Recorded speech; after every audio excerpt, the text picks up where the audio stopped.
everybody, my name is Adriaans and I am an analyst at Project Blue. I cover the tungsten and tin markets, and for today's presentation I'll be exploring the recent Chinese tungsten export restriction announcement as well as the impact and implications.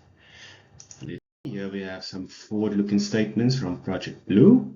4th of February 2025, China's Ministry of Commerce and General Administration of Customs announced new export controls on items like tungsten, tellurium, bismuth, molybdenum, and indium.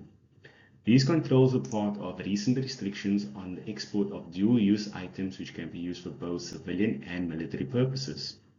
The authorities stated the restrictions aim to protect national security and fulfill international obligations such as non-proliferation.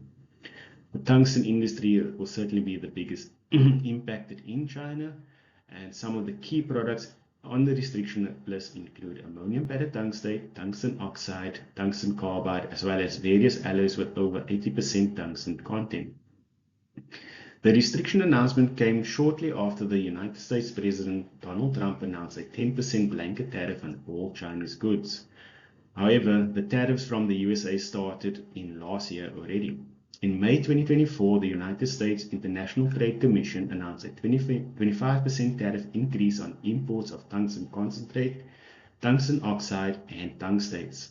In September of the same year, the range of tungsten products subject to the 301 tariffs was expanded to include unwrought tungsten, such as bars, plates, rods, sheets, and foil.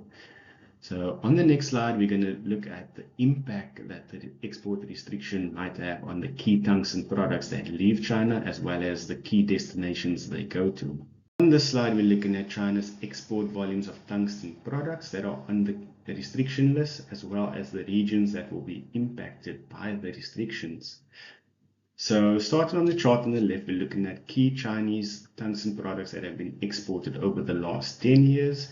And on average, China has exported about 12.7 kilotons of tungsten products, which include tungsten carbide, trioxide, unwrought tungsten in its metal forms such as bars, sheets, rods, and foil, as well as ammonium-padded tungstate. And then just following the trend of export for products exports increased from 2015 to 2018, reaching a peak in 2018 at just under 20 kilotons. 2018 is also the year that Chinese tungsten prices recovered from the slump it experienced between 2015 and 2017.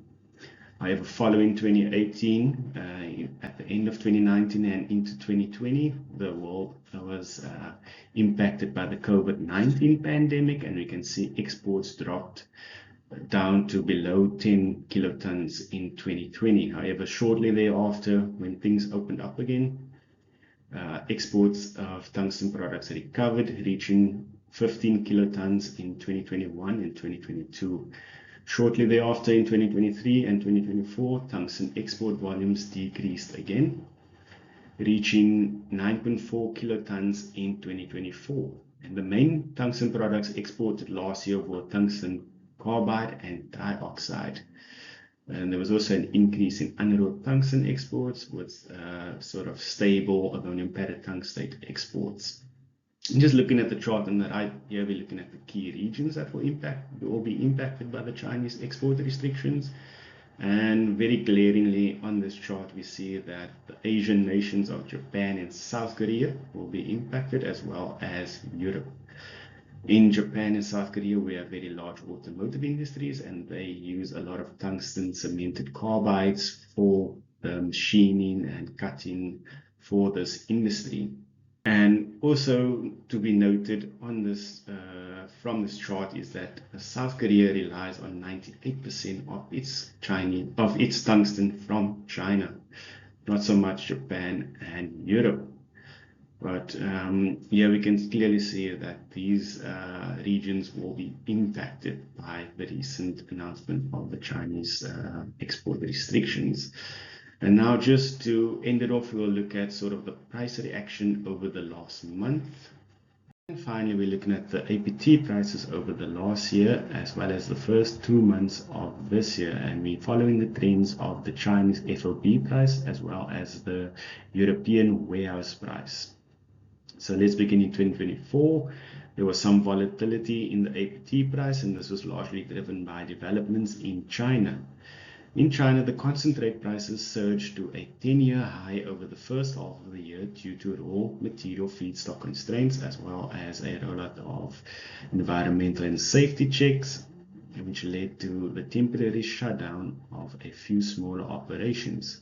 As a result, the concentrate price increased significantly and intermediate products increased with it too.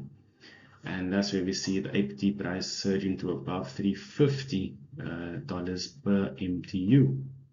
And in May and June, the Chinese tungsten price sold at a premium compared to the European price.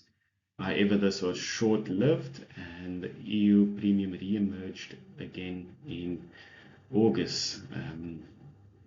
And just on this premium, we can see that the European premium was a bit volatile. However, on an average basis, it usually is at a 2% basis. And then just moving on into 2025, you can see that in January, the premium was just under 2%, and in February, it went beyond 2% following the announcement of the tungsten export restrictions. And this increase was a 0.2% increase on top of the 2% that was already there.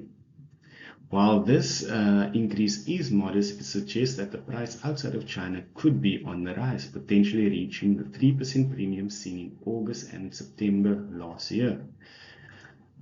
This is an indication that there is going to be some reaction in the market. So just in conclusion, while the future of the tungsten market remains uncertain in the short term as key tungsten producers await export licenses, the outcome of this development will undoubtedly shape market dynamics with potential shifts in supply and demand. The industry will need to closely monitor these changes, as they could significantly impact pricing as well as trade flows. The next few months will be critical in determining the trajectory of the tungsten markets globally. I'd just like to end my presentation on there. Thank you for listening to this Blue Stream, and if you have any questions, please reach out to us at Project Blue.